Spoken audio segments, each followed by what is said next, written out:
Hi, it's Josh Goldberg here. And I'm Sephora Goldberg. So if your relationship is overcoming attachment trauma, CPTSD, or BPD, we're here to show you 5 signs that indicate the relationship has been progressing in its healing and is now functional. Okay, sign number 1 is redoing conversations. So beforehand, when the relationship was dysfunctional, at an attempt to redo the conversation, there would be franticness, defensiveness, even aggression and blame, and just a general avoidance in redoing the conversation. So now when it's functioning, you want to be able to allow the conversation to stop, take the break, remain calm, and welcome the redoing of the conversation. And then each person will take accountability for their actions, seek to understand each other and validate each other's current emotions. And basically both people should walk away from the redoing of the conversation feeling understood, that it's truly been resolved and connected. Okay, so key sign number 2 is vocalizing when the person is triggered. So beforehand, when the relationship was dysfunctional, when the person was triggered, there was no announcement of the trigger, and they would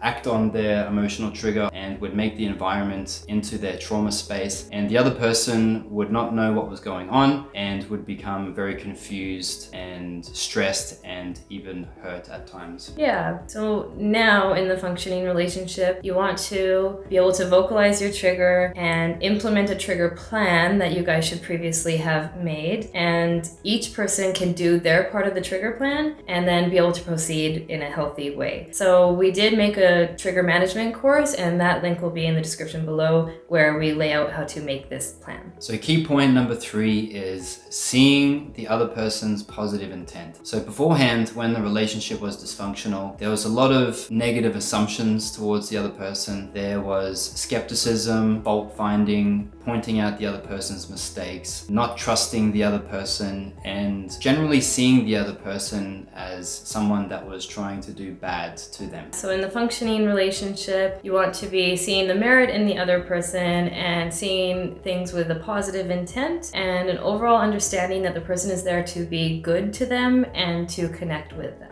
Key sign number 4 is emotional availability and emotional boundaries. So beforehand, in the dysfunctional relationship, there was a lot of dismissal and avoidance into having emotional conversations, a lot of defensiveness, and also projection, which is when someone offloads their unpleasant feelings onto someone else, even through aggression sometimes, and a lot of blaming the other person for unpleasant feelings. So now the goal is to be listening, practicing your empathy and reflecting so that you can show that there's understanding, asking to understand, asking what the other's feeling, not just why are they feeling that way. And each person should be owning their own emotions. Key point number 5 is positive speech. So beforehand, when the relationship was dysfunctional, there was a lot of negative speech, a lot of negative talk of self and of other people, negative comments and statements about different things, catastrophizing, and just pessimistic speech in general. Now, in the functioning relationship, you want to practice positive speech, meaning highlighting the positive,